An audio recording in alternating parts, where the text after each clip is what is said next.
Vamos atingi-los com muita força nas próximas 2 ou 3 semanas. Vamos trazê-los de volta à Idade da Pedra, onde pertencem. Foi uma litania de mentiras que ele contou, mas poderíamos acertá-lo e ele desapareceria e não há nada que eles possam fazer a respeito. Ele parecia bastante velho, com pouca energia, bastante exausto, e não particularmente focado. Somos imparáveis como força militar. Essa coisa toda é tão bizarra. Um enorme fracasso político. Essa foi a reação de jornalistas dos Estados Unidos ao discurso recente de Donald Trump e que expõe o que ele não conseguiu esconder. No vídeo que a gente vai ver da MSNBC, o jornalista Chris Hayes, com a participação também de Nicole Wallace, desmontam o discurso de Trump sobre a guerra com o Irã. Em rede nacional, no horário nobre, Trump tentou vender vitória, enquanto o mundo inteiro enxergava caos. O que você vai assistir não é só opinião, é confronto direto entre narrativa e realidade. Vamos lá, direto ao assunto, sem enrolação. Bom, primeiro vamos ver um trecho do discurso que Trump fez ao vivo na televisão em horário nobre, para vocês entenderem o tom dessa conversa, porque depois a gente vai esmiuçar ela, beleza? Vamos lá, roda dublado em português. Graças ao progresso que fizemos, posso dizer esta noite que estamos no caminho certo para concluir todos os objetivos militares da América em breve, muito em breve. Vamos atingi-los com muita força nas próximas 2 ou 3 semanas. Vamos trazê-los de volta à Idade da Pedra, onde pertencem. Enquanto isso, as discussões continuam. A mudança de regime não era o nosso objetivo. Nunca dissemos mudança de regime, mas a mudança de regime ocorreu devido a todos os seus. Morte dos líderes originais. Eles estão todos mortos. O novo grupo é menos radical e muito mais razoável. No entanto, se durante este período não for alcançado qualquer acordo, estaremos de olho nos objetivos principais. Se não houver acordo, vamos atingir cada uma de suas usinas de geração elétrica. Muito difícil e provavelmente simultaneamente. Não atingimos o seu petróleo, embora esse seja o alvo mais fácil de todos, porque isso iria. Não lhes dá nem mesmo uma pequena chance de sobrevivência ou reconstrução. Mas poderíamos acertá-lo e ele desapareceria e não há nada que eles possam fazer a respeito. Eles não possuem equipamento antiaéreo. O radar deles está 100% aniquilado. Somos imparáveis como força militar. As instalações nucleares que destruímos com os bombardeiros B-2 foram atingidas com tanta força que seria levar meses para chegar perto da poeira nuclear. E estamos sob intensa vigilância por satélite. Controle. Se os virmos fazer um movimento, mesmo que seja para isso, iremos atingi-los com mísseis. Muito difícil. Novamente. Temos todos os cartões.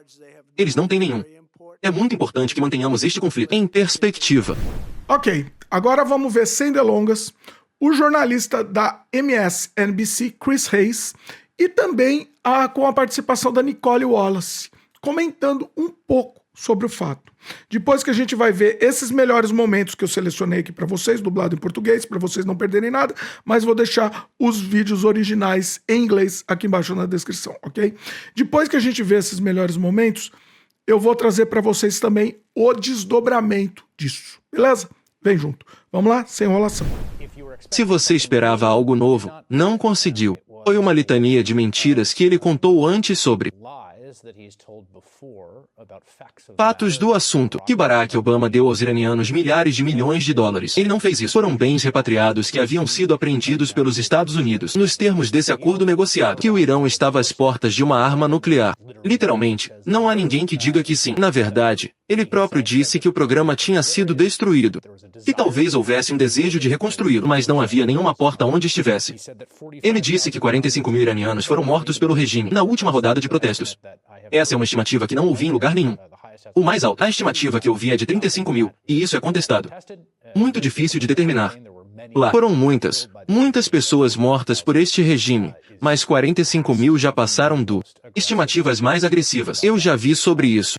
Ele então disse basicamente o que tem dito, que os objetivos foram realizado, que eles foram dizimados, que continuarão a perseguir por 2 ou 3 semanas, que não procuraram uma mudança de regime, mas o regime mudou, que se não houver negociações, os Estados Unidos enviarão o Irã, eles O Irã como país.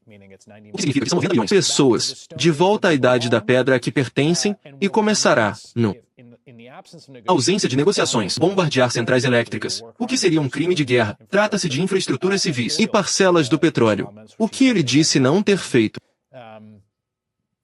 2 a 3 semanas foi o prazo que ele deu para isso. Ele lembrou a todos, com uma mão da ladainha, de outras guerras nas quais os Estados Unidos estiveram envolvidos, incluindo a Segunda Guerra Mundial, onde penso que as razões e objetivos dessa guerra eram bastante claros, que foram mais longos do que os 33 dias desta guerra. Ele também reiterou, deveríamos dizer, qual se tornou a linha da Casa Branca sobre o Estreito de Hormuz. Isso quer dizer que os Estados Unidos não tem nenhum interesse nisso, não importa petróleo por meio disso, estreito, e que os países que sofrem com o seu encerramento irão. Só falta entrar lá e pegue. Foi o que ele lhes disse. Peguem, ele os instruiu. Ele também disse que vai abrir. Surgirá naturalmente quando a guerra terminar, muito parecido com o que ele disse sobre o Covid ir embora naturalmente, de volta em 2020. Ele disse que 2 membros proeminentes de sua própria coalizão questionaram sua capacidade mental, acuidade na televisão e podcasts. Lauren Graham perguntando se ele era capaz de absorver informações em seus briefings pré-guerra do Irã ou nos briefings que aconteceram ao longo dos últimos 33 dias, o importante âncora do horário nobre da Fox News e Alex Jones, que eu acho que tem um podcast de vídeo hoje em dia, questionando sua saúde física. Então, há coisas que nunca aconteceram politicamente com Donald Trump. E você. Sabe, você e eu cobrimos há 9 anos. Ele normalmente é levado à ação e ao desempenho público por algo no âmbito político, arena, e não às responsabilidades mais graves ou solenes do cargo que ocupa. Sim, é um ponto muito bom. Ele fez, quero dizer, ele parecia bastante velho, com pouca energia, bastante exausto, e não particularmente focado. De novo, o que não é tão surpreendente. Algo que ele disse sobre Covid em 2020, algo que ele disse esta noite sobre o Estreito. Houve progresso em uma vacina. Mas acho que o que acontece é que isso vai desaparecer. Isso vai desaparecer. Donald Trump, presidente dos Estados Unidos da América, em qualquer caso, quando esse conflito acabar, o Estreito se abrirá naturalmente. Ele simplesmente se abrirá naturalmente. Eles estão indo querer poder vender petróleo, porque isso é tudo que tem para tentar reconstruí-lo. Naturalmente. Não se preocupe com isso. Isso simplesmente vai acontecer. Todos os presidentes lidam com coisas que estão fora do seu controle. E o público americano não julga realmente um político pelas coisas que estão fora do seu controle. Eles julgam um político com base na sua franqueza no momento em que as coisas estão fora de seu controle. E julgam um político com base na forma como lidam com os factos tal como existem. E penso novamente nesses 2 aspectos. E Covid é um exemplo perfeito. Donald Trump foi tentando fazer com que o Covid fosse algo que se adequasse às suas ambições de reeleição, na época. Isto é algo que ele está tentando fazer com que se encaixe em um calendário político de meio de mandato. Essa coisa toda é tão bizarra. E, novamente, este é um lugar onde a vontade não funciona. Então ele tinha isso a dizer sobre se gabar de nossa independência. Somos agora totalmente independentes do Médio Oriente. E ainda assim, estamos lá para ajudar. Não precisamos estar lá. Não precisamos do petróleo deles. Não precisamos de nada que eles tenham. Mas estamos lá para ajudar nossos aliados. Você sabe, você pode dizer isso e, tipo, tudo bem. Mas o que isso traz para alguém que está muito claramente vendo que não somos totalmente independentes? Ele deixa claro nas declarações que faz esta noite que esta é uma guerra de sua escolha. Não precisávamos estar lá. Nós apenas fomos ajudar. Ajudar quem? Por quê? Ninguém. Todos que votaram em você pensaram que estavam assumindo o compromisso de que iríamos. Nunca mais faça isso. Uma guerra na qual não precisávamos estar. E o segundo, quando você pede às pessoas que não acreditem em seus olhos sobre o que estão pagando gás e o problema com os preços da gasolina, acho que os problemas políticos dele estão no fato de ele estar contando. Você é algo que todos nós podemos ver por nós mesmos. Todos nós pagamos quando colocamos nosso cartão no caixa eletrônico do posto de gasolina. Sabemos o que custa. Ele está lhe dizendo que não é verdade.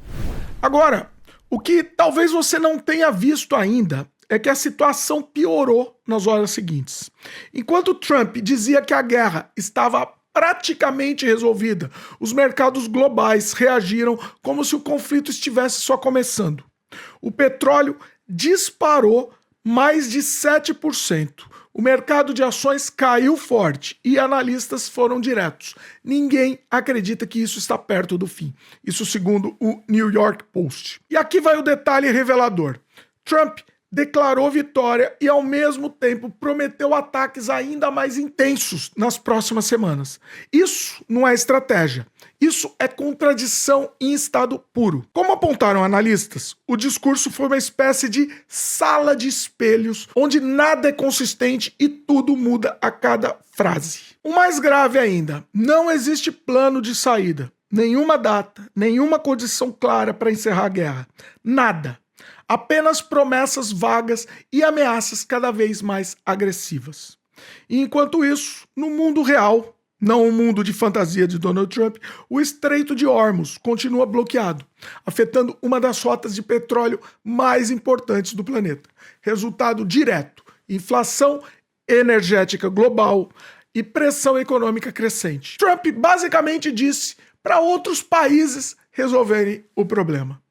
Isso não é liderança global, é abandono disfarçado de bravata. Isso segundo uma matéria da Reuters. E tem mais. Antes do discurso, a própria Casa Branca tentou reescrever a narrativa, dizendo que os objetivos sempre foram claros e consistentes. Muitas aspas aí, por favor. Só esqueceram de combinar com as declarações anteriores do próprio Trump, que semanas atrás falava em rendição total do Irã e até mudança de regime. Ou seja, o que estamos vendo não é apenas uma guerra mal conduzida. É uma tentativa desesperada de controlar a percepção pública, enquanto os fatos escapam do controle. No fim, o que esse episódio escancara é algo muito mais profundo. A extrema-direita moderna não governa com estratégia, governa com narrativa. E quando a realidade entra em conflito com essa narrativa, a resposta não é corrigir o rumo, é dobrar a aposta no caos, na contradição e na desinformação. Trump não está vencendo essa guerra. Ele está tentando vencer a percepção sobre ela. E isso, historicamente, é o sinal mais claro de que o fracasso já começou. Agora eu quero a opinião de vocês. O que vocês acham disso? O que vocês acharam desse discurso de Trump? Quero a opinião de vocês aqui embaixo nos comentários. O espaço é de vocês. Fiquem à vontade. Beleza? Pessoal, lembra daqueles 3 passos pra gente fazer esse vídeo furar a bolha? Primeiro, aquele like importantíssimo. Segundo, se inscreve no canal se ainda não é inscrito. E terceiro, igualmente importante, é você pegar esse vídeo e compartilhar com todo mundo também. Beleza? Pessoal, se vocês quiserem ajudar a gente a continuar produzindo conteúdo, temos algumas formas. Uma delas é o botão de valeu aqui embaixo. Você pode ajudar com quanto quiser, quanto puder. Temos também o sistema de membros, que você ajuda a gente por menos de um cafezinho por mês e, além disso, recebe conteúdo extra. E como o pessoal pediu, também vamos disponibilizar nossa chave Pix, que é canadadiariotv@gmail.com. Você pode ajudar com quanto quiser, qualquer ajuda vai fazer diferença. Se você não puder ajudar financeiramente, não tem problema nenhum. Compartilhar esse vídeo não custa nada e já vai ser de enorme ajuda. Beleza? É isso. Valeu, pessoal, e até a próxima.